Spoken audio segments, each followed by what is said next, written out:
Good morning, my dear students. Welcome to Social Science class, Term 1, Class 7, Economics, Lesson 1, Production. Dear students, what is the meaning of production? Urpatti. This is the 7th standard Economics, Lesson 1.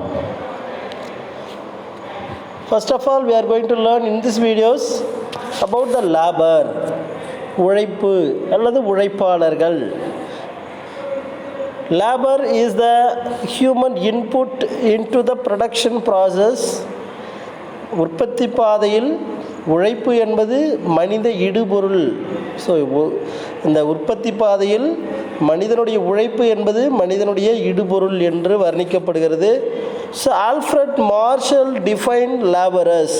So Alfred Marshall என்பவர் மனிதனின் உழைப்பை பின்வருமாறு வர்ணனை செய்கிறார்.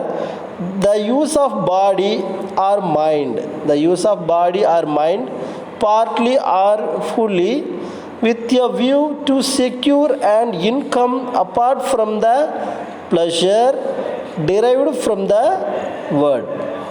Dear students, ஒருவர் ஒரு பணியை செய்வதால் அவருக்கு கிடைக்கும் மன நிறைவு மட்டுமின்றி அதனை அவர் செய்வதற்காக கைமாறு எதிர்பார்த்து தன் உடல் அல்லது அறிவை முழுமையாகவோ அல்லது பகுதியாகவோ பயன்படுத்தி மேற்கொள்ளும் கடும் முயற்சி என்று அவர் வர்ணனை செய்கிறார். And then Adam Smith is known as father of economics. Adam Smith என்பவர் பொருளியலின் தந்தை என்று அழைக்கப்படுகிறார். And his economics is wealth economics.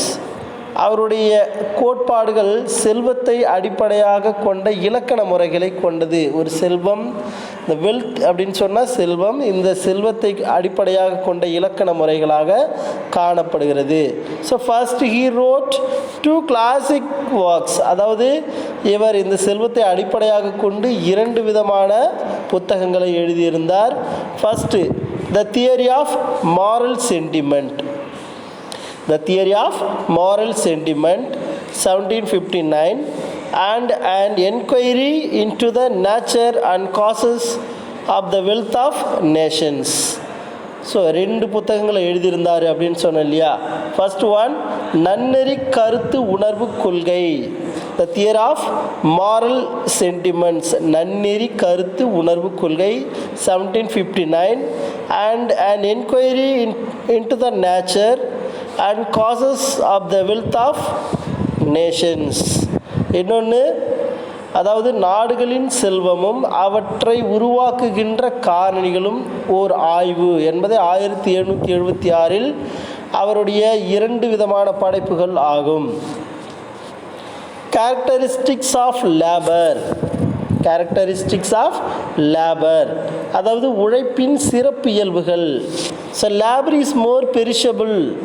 Labor is more perishable than other factors of productions. மற்ற உற்பத்தி காரணிகளை காட்டிலும் உழைப்பு அதிகமாக அழியக்கூடியதாக உள்ளது. ஸோ இந்த உழைப்பு என்பது சீக்கிரமாகவே அழிந்து கொண்டே இருக்கக்கூடியது. It means labor cannot be stored. So அப்படின்னா என்ன? அதாவது உழைப்பை நாம் சேமித்து வைக்க இயலாது. உழைப்பை நாம் என்ன பண்ண முடியாது? சேமித்து வைக்க முடியாது.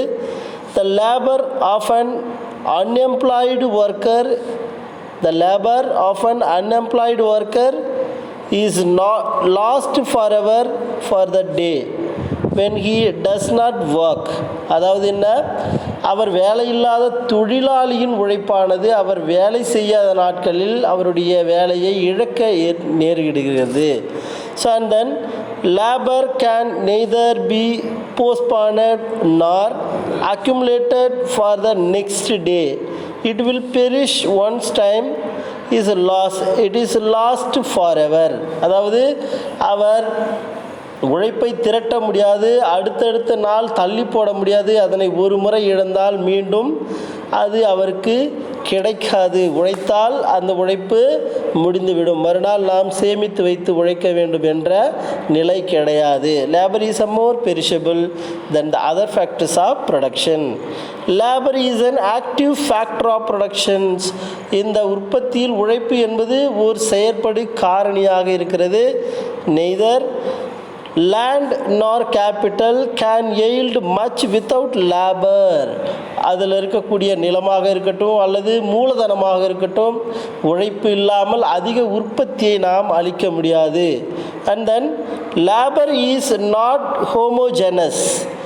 உழைப்பை உழைப்பாளரிடமிருந்து பிரிக்க முடியாது. Yes, skill and exactly vary from person to person. உழைப்பை உழைப்பாளரிடமிருந்து பிரிக்க முடியாது. ஸோ அது மட்டும் கிடையாது, அவருடைய திறமைகள், the skill and dexterity vary from person to person. அவருடைய திறமைகள் ஒவ்வொரு நபர்களுக்கும் வேறுபாடோடு காணப்படுகிறது. And then labour cannot be separated from the laborer. தொழிலாளியை அவருடைய தொழிலிலிருந்து பிரிக்க முடியாது.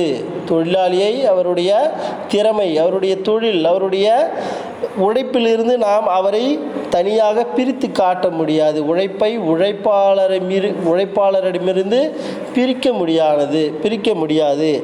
Labour is mobile. Man move from one place to another place or one place to another from a low paid occupation to a high paid occupation. உழைப்பு இடம்பெயரக்கூடியது.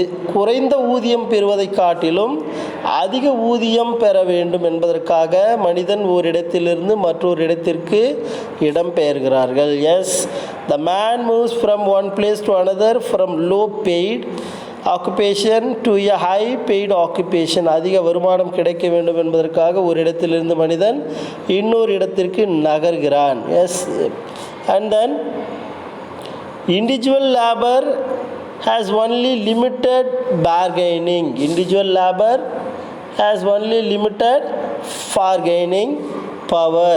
He cannot fight with his employer for a rise in the wages or improvement in work place conditions. However, when workers combine to form trade unions, the bargaining power of labor increases. தனியாக உழைக்கும் உழைப்பாளரிடம் பேரம் பேசும் ஆற்றல் குறைவு. Individual labour has only limited bargaining power.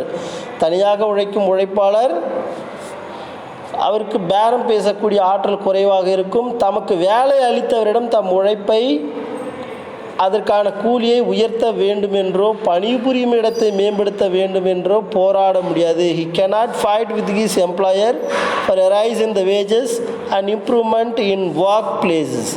அவர் அங்கு அதிக ஊதியம் வேண்டும் என்றோ தனக்கு வசதி வாய்ப்புகள் தர வேண்டும் என்று அவர் கேட்க முடியாது, போராட முடியாது, உரிமையை அங்கு நிலைநாட்ட முடியாத சூழ்நிலை ஏற்படுகிறது. However, when workers combine to form trade unions, அவர்கள் தங்களுக்குள் ஒரு ஒருங்கிணைப்பை ஏற்படுத்தி கொண்டு தொழிலாளர் அமைப்பை ஏற்படுத்தும் பொழுது the bargaining power of labor increases. அதாவது போராடுவதன் மூலம் அவர்களுடைய பேசும் ஆற்றல் அதிகரிக்க வாய்ப்புண்டு. Dear students, and then division of labor, வேலை பகுப்பு முறை. The concept division of labor was introduced by the Adam Smith in his book An Enquiry into the Nature and Causes of Wealth of Nations. இந்த வேலை பகுப்பு முறையை Adam Smith தனது நாடுகளின் செல்வமும் அவற்றை உருவாக்கும் காரணிகளும் ஒரு ஆய்வு என்ற நூலின் மூலம் அறிமுகப்படுத்தினார். ஆடம் ஸ்மித்தோட 2 முக்கியமான புத்தகங்கள் இதுதான்.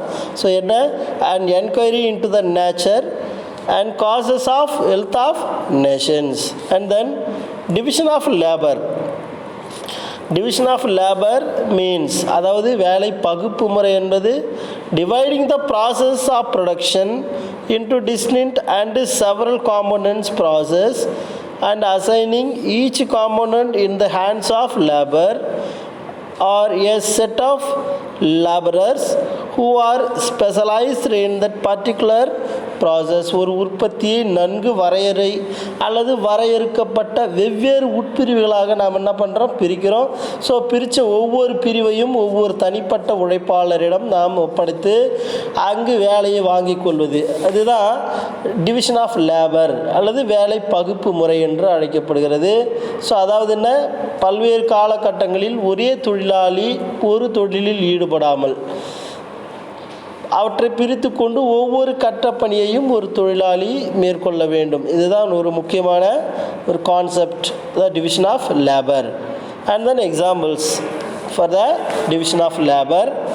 A tailor stitches a shirt in full. In the case of garments, exports, cutting, clothing, stitching of hands, body, collars, holes and buttons, stitching of buttons, etc. are done independently by the different workers. Therefore, they are combining the parts into a whole shirt. அதாவது என்ன, இங்கு Taylor இருக்கிறார், தையல்காரர். அவர் ஒரு சட்டையை முழுவதுமாக உருவாக்குவதில் தையற்காரர் மட்டுமே ஈடுபடுகிறார்.